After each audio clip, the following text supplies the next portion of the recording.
Praise the Lord. அதே பாட்டு நம்ம கண்டினியூ பண்ணலாம். செங்காடல் உம்மை கண்டு ஓட்டம் பிடித்ததையா, யோர்தான் உம்மை கண்டு பின்வாங்கி சென்றதையா. கூடுமே எல்லாம் கூடுமே, உம்மால எல்லாம் கூடும், கூடாதது ஒன்றுமில்ல, உம்மால் கூடாதது ஒன்றுமில்ல. மறுத்து உயிர்த்தீரையாம், மரணத்தை ஜெயித்தீரையா, மறுபடி வருவீரையா, ஒரு மாற்றம் தருவீரையா. கூடுமே எல்லாம் கூடுமே, உம்மால எல்லாம் கூடும், கூடாதது ஒன்றுமில்ல, உம்மால் கூடாதது ஒன்றுமிಲ್ಲ. ஆமாம், ವೇಳೆಯಲ್ಲಿ ದೇವರಿಂದ ಅಸಾಧ್ಯವಾದ ಕಾರ್ಯ ಯಾವುದಿಲ್ಲ. ನಮ್ಮ ಪಾಡು ಸ್ವಲ್ಪ ದಿನ ಮಾತ್ರನೇ. ಅವಾಗವಾಗ ನಾನು ಹೇಳ್ತೀನಿ, ನಮ್ಮ ಆಯುಷ್ ದಿನ 70 ಇಲ್ಲ 80 ಅಂತ. ನಾವು ದೇವ್ರ ವಾರ್ತೆಗಳು ಏನು ಹೇಳ್ತದೆ ಅಂದರೆ, ನಮ್ಮ ಜೀವಿತದೆಲ್ಲ ಕಷ್ಟ ದುಃಖನೇ, ಆದ್ರೂ ದೇವ್ರ ವಾರ್ತೆ ಏನು ಹೇಳ್ತದೆ ಅಂದರೆ, ಲೋಕ ನಾನು ಜಯಿಸಿದ್ದೇನೆ ಮಗಳೇ.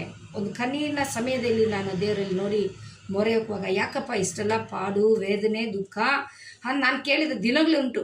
ಆವಾಗ ದೇವ್ರೇನು ಹತ್ರ ಹೇಳಿದ್ರು ಗೊತ್ತಾ, ಬೈಬಲ್ ಮೂಲಕವಾಗಿ ನನ್ನದು ಮಾತಾಡಿದ್ರು, ಮಗಳೇ ಈ ಭೂಮಿಯನ್ನು ನಾನು ಜಯಿಸಿದ್ದೇನೆ, ಈ ಸೈತಾನ ನಾನು ಜಯಿಸಿದ್ದೇನೆ. ಸಿಲುವೆಯಲ್ಲಿ ಎಲ್ಲ ಪಾಡುಗಳೆಲ್ಲ ಹಾಕಿ ನಮ್ಮ ನಿಮಿತ್ತಾಗಿ ಆತನು ಪಾಡುಗಳೆಲ್ಲ ಸಹಿಸ್ಕೊಂಡು ಜಯಿಸಿದ್ದಾರೆ ಸಿಲುವೆಯಲ್ಲಿ.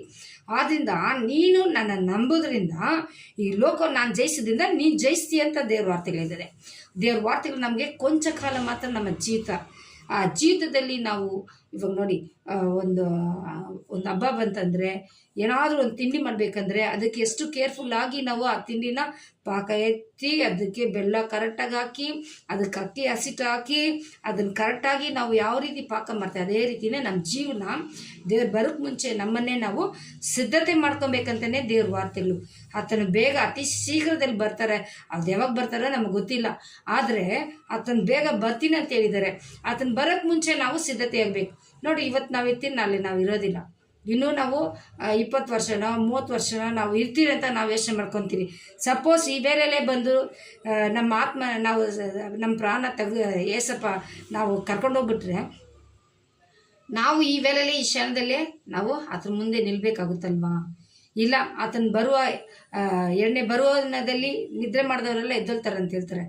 ಆವಾಗ ನಮ್ಗೆ ಇಷ್ಟು ದಿನ ಕೊಟ್ಟಂಥ ಚಾನ್ಸಲ್ಲಿ ನಾವು ಯಾವುದು ತಿದ್ದುಕೊಳ್ದೆ ನಮ್ಮನ್ನೇ ನಾವು ನಷ್ಟಪಟ್ಕೊಂಡ್ರೆ, ಈ ವೇಳೆ ನಾನು ಸತ್ತೋದ್ರೆ ಆ ಪಾಪ ಎಲ್ಲ ಅಲ್ಲೇ ನಿಂತಿರ್ತದೆ. ಆತನ ಬರುವಾಗ ನಮ್ಮ ಜಜ್ಮೆಂಟ್ ಮಾಡಾಗ ನಾವು ನರಕಕ್ಕೆ ಹೋಗ್ಬಾರ್ದು, ಪರಲೋಕಕ್ಕೆ ಹೋಗ್ಬೇಕು. ಅದಕ್ಕೋಸ್ಕರನೇ ನಾವಿರೋಂಥ ಕಾಲದಲ್ಲಿ ಸ್ವಲ್ಪ ಸಮಯದಲ್ಲೇ ನಾವು ಸಿದ್ಧತೆ ಆಗಬೇಕು, ಆರಾಧನೆ ಮಾಡಬೇಕು,